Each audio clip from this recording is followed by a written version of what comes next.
그리고 조합을 설립하려면 법정 동의 비율을 충족해야 하는데요. 공동주택의 경우 각 동별 구분 소유자의 과반수 동의, 공동주택이 아닌 건축물은 해당 건축물이 소재하는 전체 토지 면적의 2분의 1 이상의 동의가 필요합니다. 내가 사업 시행 구역 안에 토지 등 소유자에 해당한다면 조합 설립에 동의하지 않았더라도 일단 조합원이 됩니다.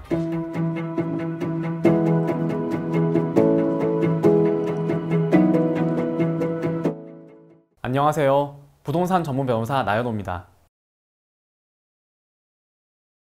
지난 영상에서는 가로주택 정비사업의 개요와 사업 시행 주체에 대해 설명드렸습니다. 아직 시청하지 않으셨다면 먼저 지난 영상을 보고 오시면 이번 내용을 더 쉽게 이해하실 수 있습니다. 오늘은 가로주택 정비사업 조합의 설립 절차, 조합원 자격, 그리고 토지 등 소유자의 동의 방법에 대해 자세히 알려드리겠습니다. 가로주택 정비사업은 다양한 방식으로 추진될 수 있지만 대부분 조합을 설립하여 진행됩니다. 그리고 조합을 설립하려면 법정 동의 비율을 충족해야 하는데요. 토지 등 소유자의 80% 이상 및 토지 면적의 3분의 2 이상의 동의가 있어야 하고요. 공동주택의 경우 각 동별 구분 소유자의 과반수 동의, 공동주택이 아닌 건축물은 해당 건축물이 소재하는 전체 토지 면적의 2분의 1 이상의 동의가 필요합니다. 토지 등 소유자의 동의는 서면 동의서에 이름을 적고 지장을 날인하는 방법으로 진행하고요. 주민등록증, 여권 등 신원을 증명할 수 있는 신분증명서의 사본을 첨부해야 합니다. 이렇게 법정 동의 비율을 충족하게 되면 조합의 정관, 사업비와 관련된 자료 및 그 밖의 필수 자료 등을 첨부하여 시장 군수 등의 인가를 받아야 합니다. 가로주택 정비사업의 조합원은 사업 시행구역에 위치한 토지 또는 건축물의 소유자, 해당 토지의 지상권자가 되는데요. 쉽게 말해서 토지 등 소유자가 조합원이라고 생각하시면 되고요. 내가 사업 시행구역 안에 토지 등 소유자에 해당한다면 조합 설립에 동의하지 않았더라도 일단 조합원이 됩니다. 만약 여러 사람이 소유권을 함께 공유하고 있는 경우이거나 여러 명의 토지 등 소유자가 한 세대에 속하고 있는 경우, 조합 설립 이후 한 명으로부터 소유권이나 지상권을 양수해 여러 명이 가지고 있는 경우 등에 해당한다면 이 사람들을 대표하는 한 명만 조합원으로 보게 됩니다. 토지 소유자의 80%, 토지 면적 3분의 2 이상의 동의가 있어야 조합 설립이 가능하다는 내용은 앞에서 말씀드렸는데요. 이때 동의서에는 건축되는 건축물의 설계 개요, 정비 사업비 및 그 분담 기준 등이 기재되어 있어야 합니다. 그리고 이런 내용이 기재된 동의서에 토지 등 소유자가 서명 날인을 한 다음 주민등록증,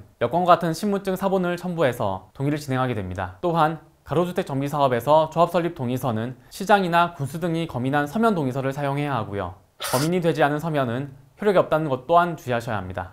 가로주택 정비사업에는 도시정비법이 규정하고 있는 조합 설립 동의서에 대한 재사용 특례 규정이 준용되는데요. 동의서를 재사용할 수 있는 경우로는 조합 설립인가의 무효 또는 취소 소송 중에 일부 동의서를 추가 또는 보완하여 조합 설립 변경인가를 신청하는 경우, 법원의 판결로 조합 설립인가의 무효 또는 취소가 확정되어 조합 설립인가를 다시 신청한 경우가 있습니다. 이런 경우에 해당되어서 동의서를 재사용하기 위해서는 토지 등 소유자에게 기존 동의서를 다시 사용할 수 있다는 취지와 반대 의사 표시의 절차 및 방법을 설명 고지해야 하고요. 그 밖에 법에서 정한 다른 절차들도 거쳐야 합니다. 그리고 이런 특례사항에 해당되지 않는 경우에는 동의서를 재사용하지 않고 다시 신고하는 것이 안전하다고 할 수 있겠습니다. 간혹 동의서를 신고하는 중에 사업구역을 변경하고자 할 경우가 발생하는데 이때 기존 동의서의 재사용이 가능한지가 문제될 수 있습니다. 이런 경우에는 관련 법령에서 동의서 재사용이 가능한 경우를 엄격하게 규정하고 있다는 점을 고려할 때 기존 동의서를 재사용하는 것보다는 새로운 동의서를 진구해서 조합 설립인가를 신청하는 것이 바람직합니다. 조합이 사업 추진을 위해서 동의서를 위조하는 경우도 가끔 존재하는데요. 이러한 경우에는 행정소송으로 조합 설립인가 무효소송을 제기할 수 있고요. 사문서 위조죄, 사기죄 등으로 형사고소를 함께 진행할 수도 있습니다. 형사고소를 한다고 해서 조합 설립인가가 바로 취소되는 것은 아니지만 그래도 형사 절차에서 구체적인 혐의가 발견되는 경우 그 사실을 조합 설립인가 무효 내지 취소 소송에 활용할 수도 있기 때문에 두 절차를 같이 진행하는 것이 유리하고요.